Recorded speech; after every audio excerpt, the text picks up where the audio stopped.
الحمد لله رب العالمين والعاقبة للمتقين والصلاة والسلام على رسول النبي الكريم أما بعد فأعوذ بالله من الشيطان الرجيم بسم الله الرحمن الرحيم قل هو الله أحد الله الصمد لم يلد ولم يولد ولم يكن له كفوا أحد صدق الله العظيم اللهم رب اشرح لي صدري ويسر لي امري واحلل عقدة من لساني يفقهوا قولي ربي زدني علما ربي زدني علما ربي زدني علما اللهم صل على محمد النبي الأمي وعلى آله وصحبه وبارك وسلم۔ اسلام میں سب سے پہلے توحید باری تعالیٰ ہے، اللہ رب العزت کی وحدانیت کو ایک ہے، خالق ہے، مالک ہے، الہ ہے، حاجت روا ہے، مشکل کشا ہے، پروردگار ہے، سب چیزوں کا مالک ہے، پیدا کرنے والا، موت دینے والا، صحت دینے والا، بیماریاں دینے والا، رزق دینے والا، اولاد دینے والا، سب کچھ اس کائنات کا چلانے والا، پالنے والا ایک ہی ہے، وہ اللہ ہے۔ اور اللہ کی وحدانیت کو ایسے ماننا ہے جیسے رسول اللہ صلی اللہ علیہ وسلم نے سکھایا ہے۔ دین اس طرح نہیں ہے کہ ہر آدمی اپنی رائے سے دین پہ، دین وہ ہے جس کو اللہ رب العزت نے اپنے نبی کے سینے میں اتارا قرآن مجید کی صورت میں، اور دوسرا اللہ پاک نے وہ زبان سے قرآن مجید کو پھیلایا، اور دوسری صورت ہے کہ نبی کے دل میں ایک بات اتاری اور اس کا مفہوم آپ صلی اللہ علیہ وآلہ وبارک وسلم کی زبان مبارک سے ادا ہوا، یہ احادیث مبارکہ ہے۔ اور اس کے بعد آپ صلی اللہ علیہ وآلہ وبارک وسلم جب کسی عمل کو کرتے دیکھتے، خوش ہوتے یا خاموش ہوتے، وہ بھی احادیث میں آتی، اور آپ ناراض ہوتے، منع فرماتے، وہ بھی احادیث میں آتی ہے۔ تو یہ اللہ کی وحدانیت رسول اللہ صلی اللہ علیہ وآلہ وبارک وسلم کی نبوت کی ترتیب پہ ہے۔ اب اس کے بعد آ گئی رسالت، تو رسالت میں نبی صلی اللہ علیہ وآلہ وبارک وسلم پہ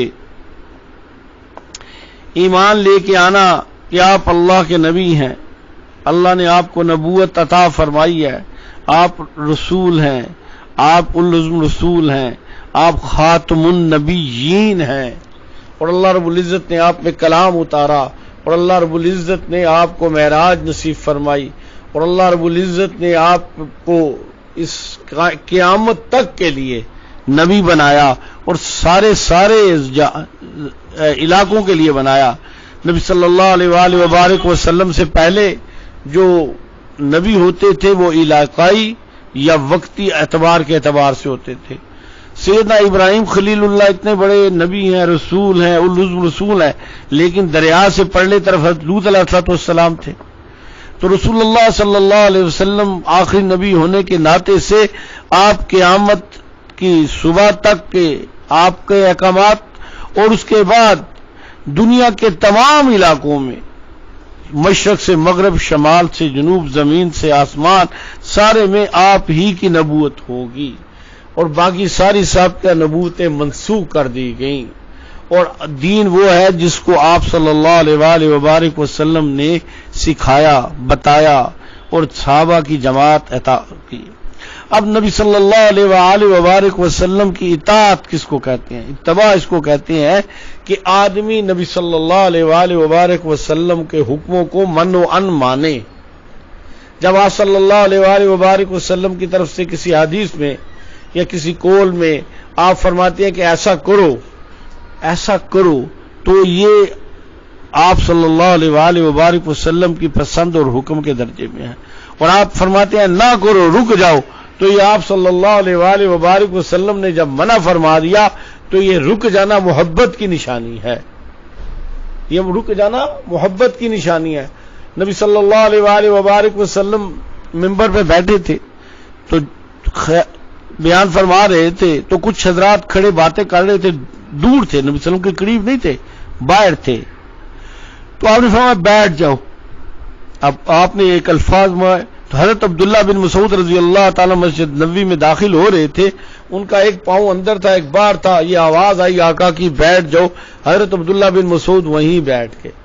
تو رسول اللہ صلی اللہ علیہ وسلم ممبر پہ تھے اونچے, تو آپ نے دیکھا عبداللہ تم کس جگہ بیٹھے ہو اور ادھر کیوں بیٹھے ہو؟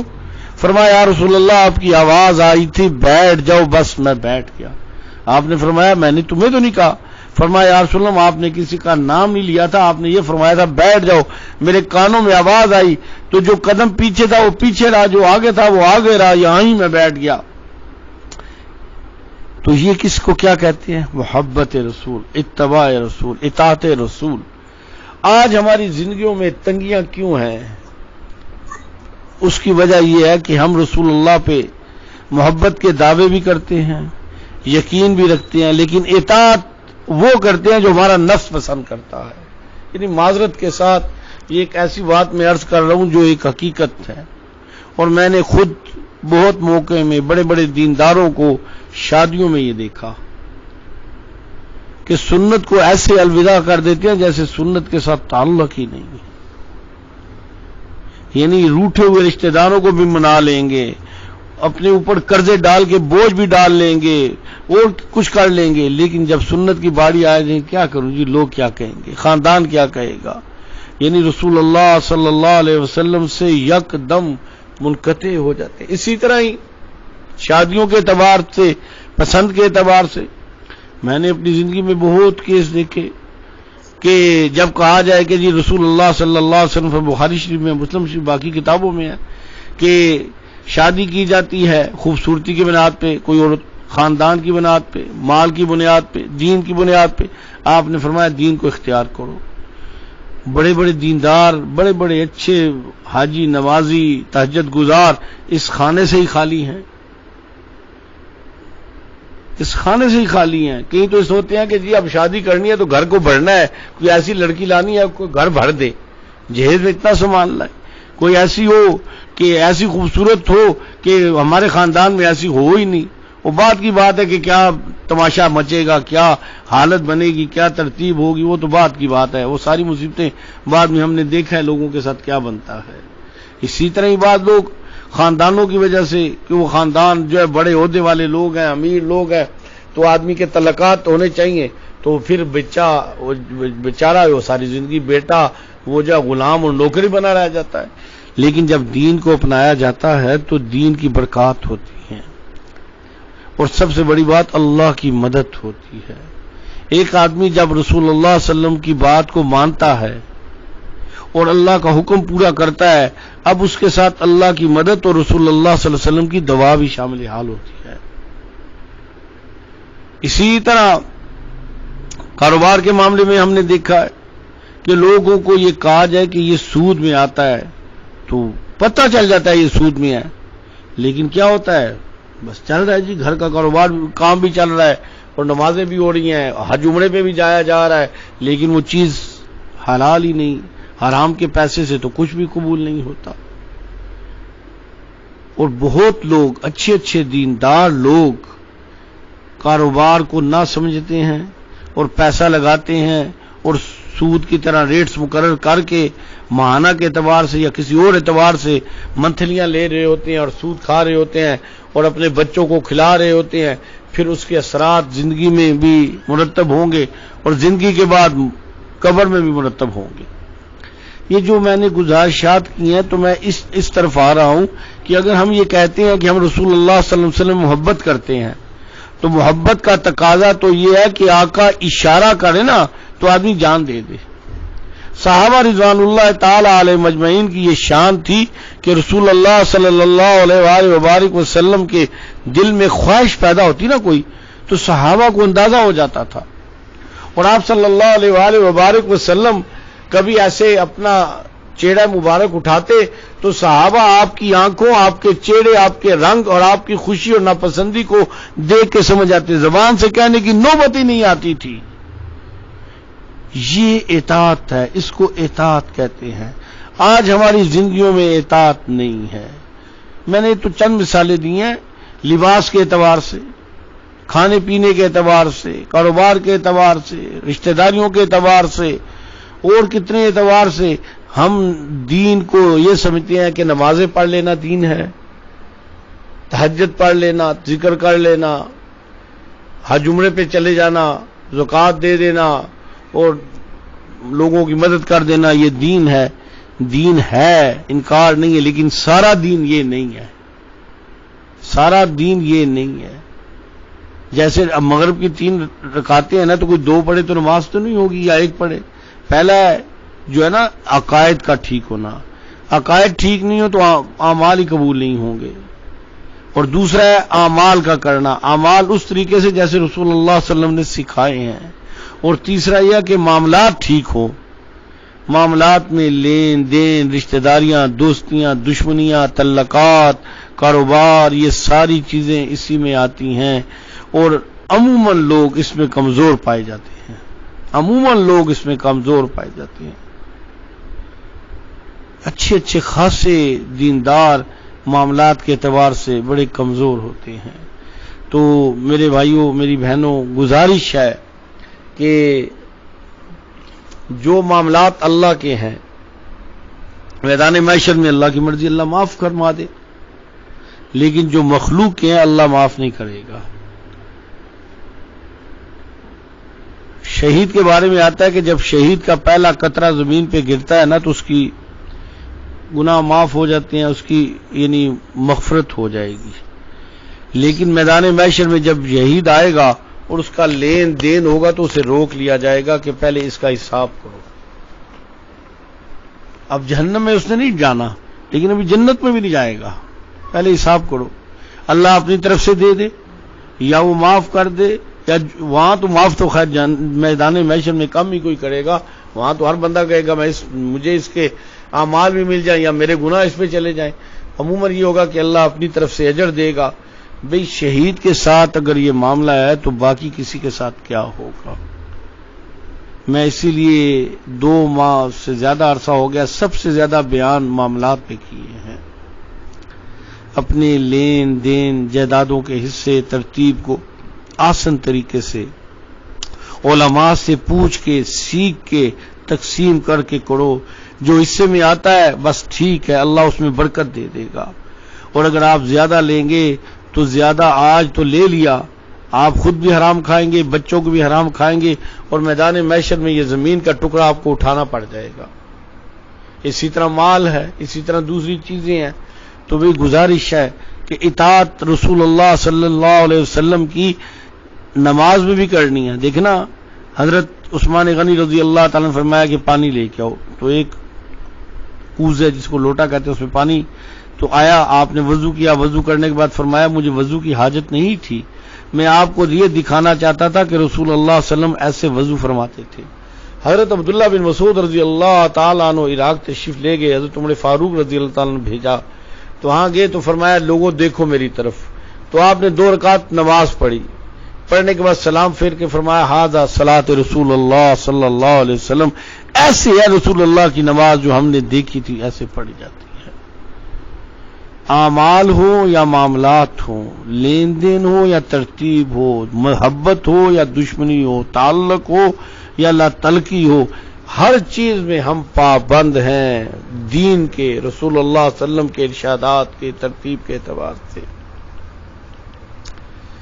اکثر جگہوں پہ لڑائیوں، جھگڑوں، مخالفتوں، آپس میں گھروں میں بڑے فتنوں کی، تو جب ذرا سا اس میں غور کیا جائے تو اس میں پتہ چلتا ہے کہ کسی سنت کے ٹوٹنے کا وبال ہے یا کسی اللہ کے حکم کے ٹوٹنے کا وبال ہے. اور وہ وبال جھگڑے اور فتنے کی صورت میں اور خرابی کی صورت میں ہو جاتا ہے. ذکر کے ساتھ ہماری یہ ذمہ داریاں بھی ہیں کہ ہم اپنے آپ کو ایک اچھا مسلمان، ایک اچھا اخلاق والا، محبت کرنے والا، اعمال والا بھی بنائیں. ہمارے رویے، ہماری زبان درازیاں، ہماری تلخیاں لوگوں کے دلوں کو نہ چیڑیں. ہم ایک پھول کی طرح بنیں کہ ہوا بھی گزرے تو خوشبودار ہو جائے، اور پانی میں گرے تو اسے عرق بنا دے، زمین میں گرے تو زمین کو خوشبودار بنا دے. اور اسی طرح ہمارے معاملات ترتیب جو ہے ایسے ہونے چاہیے کہ جس میں رسول اللہ صلی اللہ علیہ وسلم کے دین کی احیا ہو. یاد رکھیں جو دنیا دار لوگ ہوتے ہیں جب وہ غلطیاں خامیاں ان میں ہوتی ہیں تو کوئی نہیں دیکھتا، لوگ آنکھیں بند کر لیتے ہیں. لیکن اگر کسی نے داڑھی رکھی ہے، پگڑی پہنی ہے، ٹوپی پہنی ہے، حج کیا ہے، نماز پڑھتا ہے، ذکر کرتا ہے، تبلیغ کرتا ہے، عالم ہے، اس کی چھوٹی چھوٹی باتیں لوگ اچھالتے ہیں، تانے دیتے ہیں. خصوصاً جو بچیاں پردہ کرتی ہیں، اگر ان سے ذرا سی غلطی ہو جائے تو ایک فتنہ بن جاتا ہے، وہ بے پرد جو ہیں وہ کچھ کر جاتی ہیں جو کسی کو پرواہ ہی نہیں ہوتی. تو یہ ایک اپنے دل میں نا عہد کر لے کہ میری وجہ سے رسول اللہ کا دین نہ خراب ہو، میری وجہ سے رسول اللہ کے دین پہ آنچ نہ آئے، کہ کل میں رسول اللہ صلی اللہ علیہ وسلم کے سامنے میدان محشر میں جاؤں تو رسول اللہ رخ پھیر لیں کہ تو نے تو میرے دین کو بدنام کر دیا، میری سنتوں کو اجاڑ دیا. بلکہ ہم کوشش یہ کریں کہ ہمیں دیکھ کے دین یاد آ جائے، ہمیں دیکھ کے لوگوں کو سنتے یاد آ جائیں کہ یہ سنت ہم میں نہیں ہے، اس بندے میں پائی جاتی ہے. ہمارے اعمال ایسے ہوں کہ لوگوں کے اعمال زندہ ہو جائیں، ہماری کلام ایسا ہو کہ لوگوں کے دلوں میں محبتیں پیدا کرے. تو جب یہ انشاءاللہ ہوگا تو فتنے خود سانس توڑ دیں گے. بچہ ماں باپ کی اگر قدر قیمت، ان کی عظمت، ان کی احترام محبت دین کے دائرے میں کرتا ہے تو اللہ ماں باپ کے دل میں بھی محبت ڈالتے ہیں. جب وہ اپنے مفاد کے خلاف ماں باپ کو پاتا ہے تو بعض دفعہ نافرمانی کرتا ہے تو اللہ ماں باپ کے دلوں سے بھی محبت نکال لیتے ہیں. اسی طرح بہن بھائیوں کے معاملے ہیں. ایک بڑا مشہور مقولہ ہے، دل کو دل سے راہ ہوتی ہے. اور یہ اتنی حقیقت ہے کہ آپ کسی کے بارے میں اپنے دل میں محبت پیدا کریں، اللہ اس کے دل میں آپ کی محبت پیدا کر دے گا. اور اگر آپ تجربہ کر لیں، کسی کے بارے میں کینہ اور بغض رکھنا شروع کر دیں، تھوڑا گزرے گا وقت آپ کو پتہ چلے گا کہ آپ کے بارے میں وہ غلط باتیں کہہ رہا ہے. تو سب سے پہلے ہمیں اپنی اصلاح کرنی ہے. ہم نے جب کوئی دیکھے نا کوئی مخالفت کرتا ہے تو سمجھو کہ میرے دل میں اس کا کینہ بغض یا میرے دل میں نفرت یا میرے دل میں تھا جس کا رسپانس آ رہا ہے. المومن مراۃ المومن، آپ صلی اللہ علیہ وسلم فرمایا مومن مومن کے لیے آئینہ ہے. تو آئینے میں اپنی شکل نظر آتی ہے. جب آپ کسی شخص میں کوئی چیز اپنی طرف سے دیکھتے ہیں جو آپ کے اندر آپ کے لیے وبال بنتی ہے تو سمجھے وہ آئینہ تھا، میں اپنے آپ کو دیکھ رہا ہوں. تو یہ جو چیزیں ہیں نا، یہ اصلاح ان کی کرنا ضروری ہے. اور اصلاح کے لیے جو آدمی کی ہے وہ تربیت ضروری ہے، کسی استاد سے، کسی شیخ سے، کسی پیر سے، اور اس کے ساتھ اس کے بتائے ہوئے تجویز کیے ہوئے طریقے کو اپنانا ہوتا ہے. ایک آدمی ڈاکٹر کے پاس، حکیم کے پاس جائے، مشورہ تو لے لیکن اس کی دوائی نہ کھائے، اور مشورہ بھی لے دوائی بھی کھائے لیکن اس نے جو پرہیز کہا تھا وہ نہ کرے، تو کیا ہوگا؟ شفا تو نہیں ہوگی نا. ہمارے ہاں بھی ایسا ہی ہے، لوگوں کو ذکر کرتے ایک زمانہ گزر گیا لیکن پرہیز نہیں کرتے. کچھ ایسے ہیں کہ بس ذکر کبھی موقع ہوا تو کر لیا، باقی دنیا کے سارے کام کاج کے لیے اچھا وقت ہوتا ہے، خاصا وقت ہوتا ہے، لیکن ذکر کے لیے وقت نہیں ہوتا. تو یہ یہاں بھی ہم یہ اگر دیکھیں نا کہ ذکر کرتے ہوئے ہمیں کچھ عرصہ گزرا ہے تو اس پہ ذرا غور کرنے والی بات ہے کہ میں تقاضے پورے کر رہا ہوں. حدیث مبارکہ میں آتا کہ ایک شخص پر گندا لباس، بکھرے ہوئے بال، پریشان حال اور سخت مصیبت میں، اور اللہ کو پکار رہا ہے. یہ اللہ تو فرماتا ہے کہ اذا سالک عبادی انی فانی قریب اجیب دعوت الداع اذا دعان فلیستجیبوا لی. ہر پکارنے والے کے پکار کا جواب دیا، لیکن وہ پکار رہا ہے تو حدیث میں آتا ہے اس کی پکار نہیں سنی جائے گی، اس کی دعا نہیں سنی جائے گی، اس کا کوئی عمل نہیں قبول کیا جائے گا کہ وہ کھاتا بھی حرام ہے، پہنا بھی حرام کا ہے. کچھ چیزوں میں ہمیں اپنا تجزیہ، اپنا محاسبہ، اپنا احتساب کرنا ہوگا. بعض لوگوں کی یاریاں دوستیاں ہوتی ہیں تو وہ ان کے دوستوں کے کھانے اچھے نہیں ہوتے، مال ٹھیک نہیں ہوتا. بعض رشتہ داروں کے ہاں آنا جانا ہوتا ہے تو ان کا مال نمبر 2 ہوتا ہے. اسی طرح ہی اور بھی کچھ صورتیں ہو جاتی ہیں. یہ بظاہر تو محسوس نہیں ہوتا لیکن قلبی کیفیات کو خراب کرتا ہے. دوسری صورت یہ ہوتی ہے، یہ کان، آنکھ، زبان، یہ تینوں فتنہ بھی پیدا کرتے ہیں اور راحت بھی دیتے ہیں۔ حدیث میں آتا ہے نبی صلی اللہ علیہ وسلم فرمایا تم دو چیزوں کی مجھے ضمانت دے دو، میں محمد تمہیں جنت کی ضمانت دوں گا، ایک دو جبڑوں کے یہ زبان، اور ایک دو رانوں کے درمیان شرم کا۔ اسی طرح ہی آنکھ آتا ہے کہ شیطان کے تیروں میں سے سب سے بڑا خطرناک تیر ہے۔ تو ذکر کے ساتھ ساتھ یہ پابندیاں، میوزک نہ سنیں، غیبت نہ سنیں، جھوٹ نہ سنیں، آنکھوں سے بد نظریاں بے حیائیاں نہ کرے، اور زبان سے فحش نہ بکے، گالیاں نہ دے، اور غیبت نہ کرے، جھوٹ نہ بولے، اور اس کے بعد جو چیزیں اسے کھانے پینے کی ہیں اس میں حلال حرام پاک ناپاک کی تمیز کرے، تو انشاءاللہ پھر یہ ذکر نفع دینا شروع ہو جائے گا، اور اس کے ساتھ آپ دیکھیں گے کہ کیفیات کے ساتھ آپ کے حالات بھی بدلنا شروع ہو جائیں گے۔ اللہ میرے آپ کے گناہوں کو، غلطیوں کو، کوتاہیوں کو، کمزوریوں کو، لغزشوں کو معاف فرمائے۔ تو میری گزارش ہے کہ ذکر کے ساتھ ساتھ گائے اپنا محاسبہ ضرور کرتے رہیں کہ میں کیا کھا رہا ہوں، کیا پی رہا ہوں، کیا دیکھ رہا ہوں، کیا سن رہا ہوں اور کیا کر رہا ہوں۔ بعض دفعہ دلوں میں کچھ ایسی محبتیں ہوتی ہیں کہ وہ اللہ کی محبت کو نکال دیتی ہیں، ایسے بہت واقع دیکھے ہیں۔ اللہ پسند نہیں کرتا، یہ دل اللہ کا گھر ہے تو اللہ اس میں کسی اور کو تو نہیں رہنے دیتا، اور اگر کسی اور کو رکھا تو اللہ نہیں آتا۔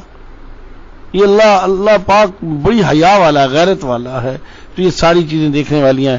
اللہ پاک ہمیں پوری طرح دین پہ چلنے کی توفیق نصیب فرمائے۔